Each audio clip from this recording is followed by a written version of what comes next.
Complete Works of Swami Vivekananda. Volume 3.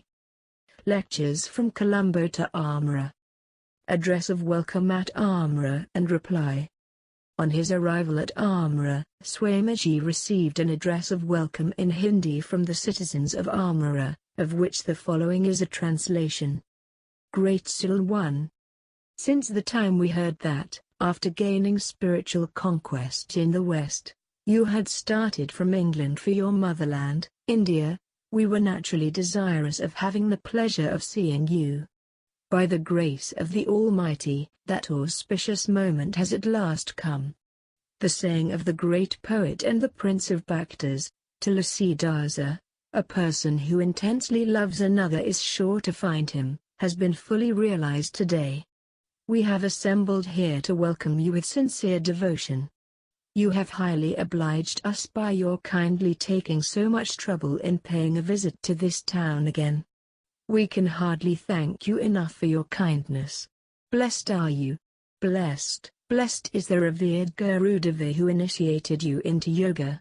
Blessed is the land of Brata where, even in this fearful Kali Yuga, there exist leaders of Aryan races like yourself.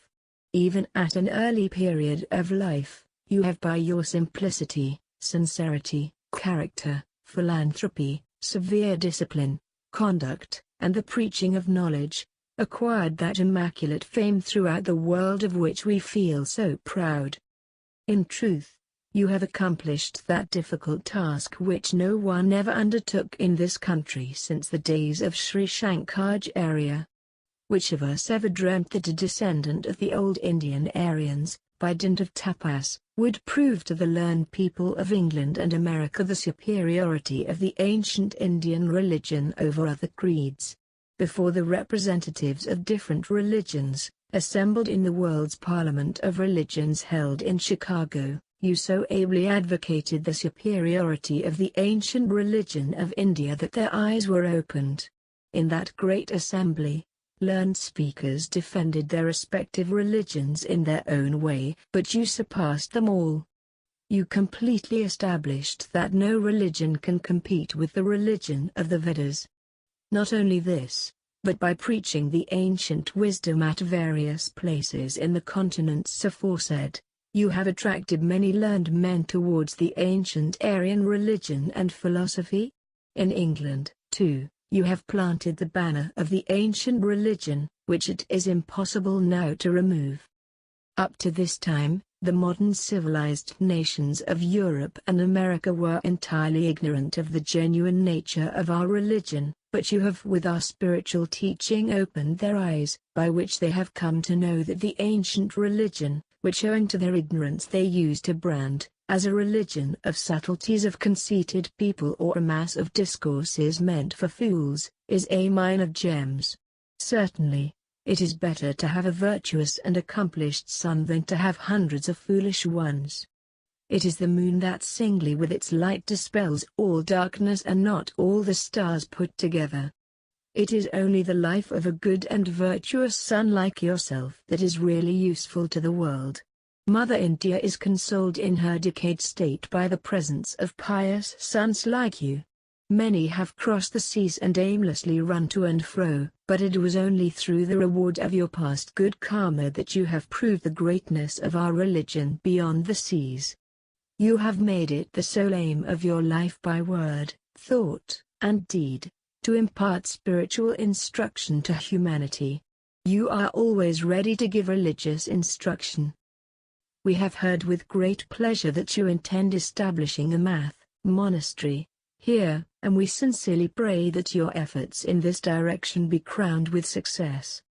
The great Shankaracharya also, after his spiritual conquest, established a Advaita in the Himalayas for the protection of the ancient religion. Similarly, if your desire is also fulfilled, India will be greatly benefited.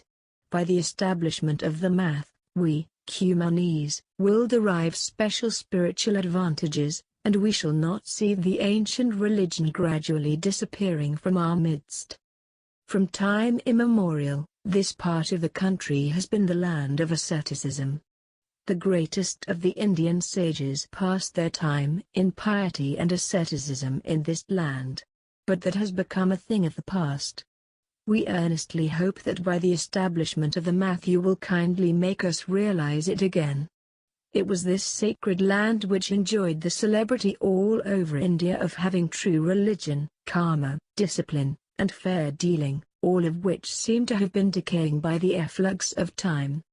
And we hope that by your noble exertions this land will revert to its ancient religious state. We cannot adequately express the joy we have felt at your arrival here.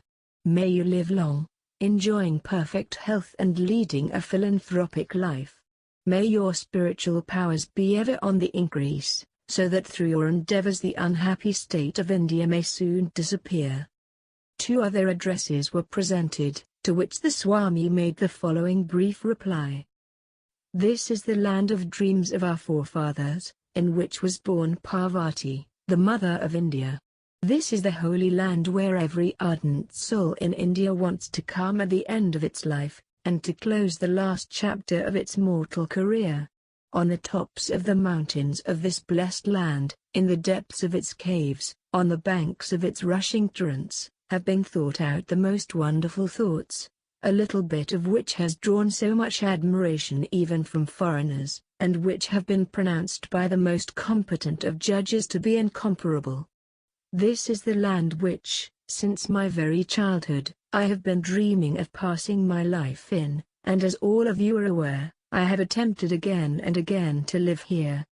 And although the time was not ripe, and I had work to do and was whirled outside of this holy place, yet it is the hope of my life to end my days somewhere in this farther of mountains where Rishis lived, where philosophy was born. Perhaps, my friends, I shall not be able to do it, in the way that I had planned before. How I wish that silence, that unknownness would be given to me.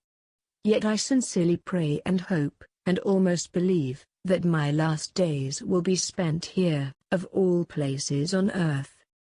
Inhabitants of this holy land, accept my gratitude for the kind praise that has fallen from you for my little work in the West. But at the same time, my mind does not want to speak of that, either in the East or in the West. As peak after peak of this farther of mountains began to appear before my sight, all the propensities to work, that ferment that had been going on in my brain for years, seemed to quiet down, and instead of talking about what had been done and what was going to be done, the mind reverted to that one eternal theme which the Himalayas always teach us, that one theme which is reverberating in the very atmosphere of the place, the one theme the murmur of which I hear even now in the rushing whirlpools of its rivers. Renunciation.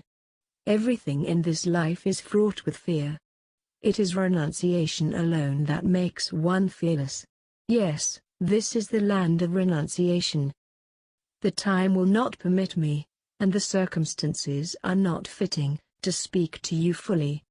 I shall have to conclude, therefore, by pointing out to you that the Himalayas stand for that renunciation, and the grand lesson we shall ever teach to humanity will be renunciation. As our forefathers used to be attracted towards it in the latter days of their lives, so strong souls from all quarters of this earth, in time to come, will be attracted to this farther of mountains, when all this fight between sects and all those differences in dogmas will not be remembered any more, and quarrels between your religion and my religion will have vanished altogether, when mankind will understand that there is but one eternal religion, and that is the perception of the divine within, and the rest is mere froth. Such ardent souls will come here knowing that the world is but vanity of vanities, knowing that everything is useless except the worship of the Lord and the Lord alone.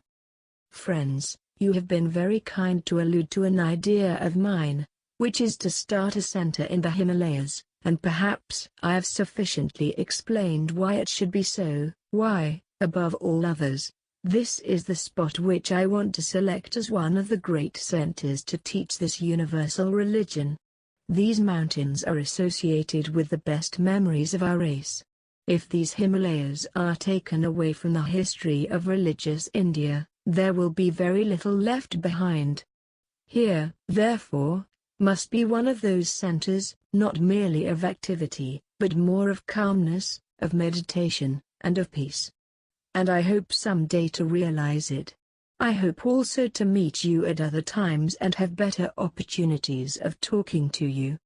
For the present, let me thank you again for all the kindness that has been shown to me, and let me take it as not only kindness shown to me in person, but as to one who represents our religion. May it never leave our hearts. May we always remain as pure as we are at the present moment, and as enthusiastic for spirituality as we are just now.